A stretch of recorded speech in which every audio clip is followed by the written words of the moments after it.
श्रीराम जय जय राम। श्रीराम जय राम। श्रीराम जय राम। ओम नमः शिवाय। ओम नमः शिवाय। ओम नमः शिवाय। योग वासिष्ठ दिवस क्रमांक 468। उपशम प्रकरण सर्ग 85। राम म्हणाला, भगवन, पृथ्वीच्या विवरामध्ये स्थित असलेल्या आपल्या देहाचा वीतहव्य मुनीने उद्धार केला किंवा नाही, केला असल्यास तो कसा केला, तसेच तो मुनी ब्रह्मस्थितीप्रत जाऊन पोहोचला की नाही, व पोहोचला असल्यास त्या ब्राह्मी स्थितीप्रत तो कसा जाऊन पोहोचला. वसिष्ठ म्हणाले, राघवा, 300 वर्षे उलटून गेल्यानंतर वीतहव्य संज्ञक मन समाधी स्थितीमध्ये अपरिच्छिन्न असे ब्रह्माकार बनून शिवगणांचे अधिपत्य करीत असतात एकदा चिदात्म्याच्या ध्यान स्थितीमध्ये आपले पूर्वीचे सर्व जन्म अवलोकन करावे अशी इच्छा स्वाभाविकपणेच त्याच्या मनात उत्पन्न झाली व त्याबरोबर त्याने आपले पूर्वीचे कित्येक नष्ट झालेले व कित्येक अस्तित्वात असलेले असे सर्व देह अवलोकन केले. विद्यमान असलेल्या देहांपैकी पृथ्वीच्या उदरामध्ये अडकून पडलेल्या आपल्या देहाची स्थिती अवलोकन करताच त्या देहाचा पृथ्वीच्या विवरामधून उद्धार करावा अशी इच्छा यदृच्छेने त्याच्या ठिकाणी उत्पन्न झाली. आपल्या देहाकडे सूक्ष्म दृष्टीने पाहिले असता आपल्या वीतहव्य नामक देहावर पावसाळ्यात वाहून आलेला चिखल जमला असून त्यावर यथेच्छ गवत वाढले आहे असे त्याला दिसले.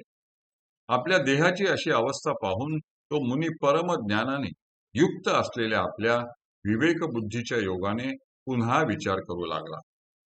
तो म्हणाला, हे माझे शरीर पृथ्वीच्या उदरामध्ये अडकून गेले असून त्यातील प्राणवायूचा संचार थांबल्यामुळे हे शरीर पृथ्वीच्या बाहेर काढण्याची शक्ती माझ्या अंगात अजिबात राहिलेली नाही.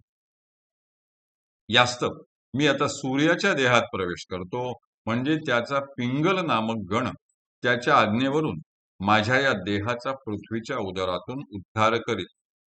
अथवा मला या देहाला घेऊन तरी काय करायचे आहे? मी सध्याच्या या देहामध्येच सुखाने विदेह मुक्त स्थितीप्रत जाऊन पोहोचेन. चिखलामध्ये रुतलेल्या या देहाचा उद्धार करून त्याच्यामध्ये लीला करण्याने मला आता कोणता पुरुषार्थ साधायचा आहे? या भूतलावर प्रारब्धाने प्राप्त झालेल्या देहाचा बुद्धी पुरस्पर त्याग करणे किंवा त्याचा आश्रय करणे या दोहोंपैकी माझ्या दृष्टीने कोणतीच गोष्ट ग्राह्य किंवा उपेक्षणीय नाही. देहाचा त्याग करणे किंवा आश्रय करणे या दोहोंची किंमत माझ्या मते सारखीच आहे. यास्तव हा देह जोपर्यंत धुळीस मिळाला नाही तोपर्यंत ह्याच देहात राहून मी काही काळ या जगात विहार करीन. पिंगलाने माझ्या देहाचा उद्धार करावा म्हणून प्रतिबिंबाने आरशात प्रवेश करावा, त्याप्रमाणे मी आता आकाशस्थ सूर्याच्या देहामध्ये प्रवेश करतो म्हणजे झाले. असा विचार करून त्या मुनीने वायुरूप धारण करून भगवान सूर्यनारायणाच्या हृदयामध्ये प्रवेश केला.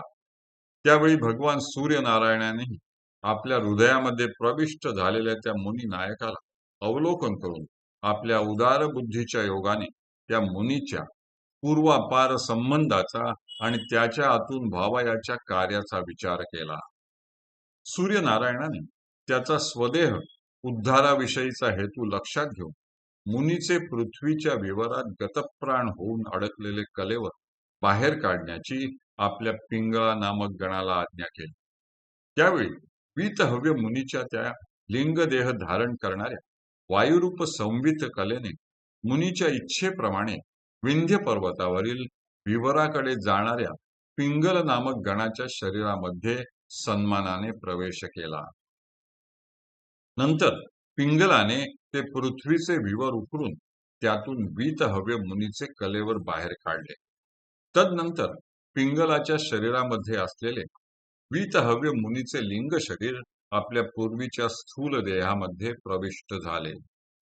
मग आकाश संचारी पिंगल आणि नुकताच बाहेर आलेला वीतहव्य मुनी यांनी परस्परांना प्रेम पुरस्पर वंदन केले आणि पिंगल आकाशात निघून गेला व वीतहव्य मुनी स्नान करण्यासाठी एका रमणीय सरोवराकडे गेला. स्नान केल्यावर त्याने जप करून भगवान सूर्यनारायणाची मोठ्या भक्तीने पूजा केली.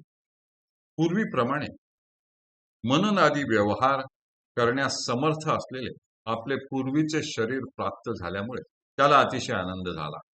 सारांश म्हणजे अशा रीतीने बुद्धीची समता, पराशांती, सर्व भूतांसंबंधाने मित्रभाव, सत्प्रज्ञा, आनंद वृत्ती, ईश्वरी कृपा व त्यामुळे प्राप्त होणारे ऐश्वर्य इत्यादी गुणांनी युक्त असलेला तो मुनी विषयासक्ती रहित अशा अंतःकरणाने विंध्य पर्वतावरील सरोवराच्या काठी फक्त एकच दिवस समाधी विरहित अवस्थेमध्ये सुखाने राहिला. हरि ओम तत्सत, हरि ओम तत्सत, हरि ओम तत्सत.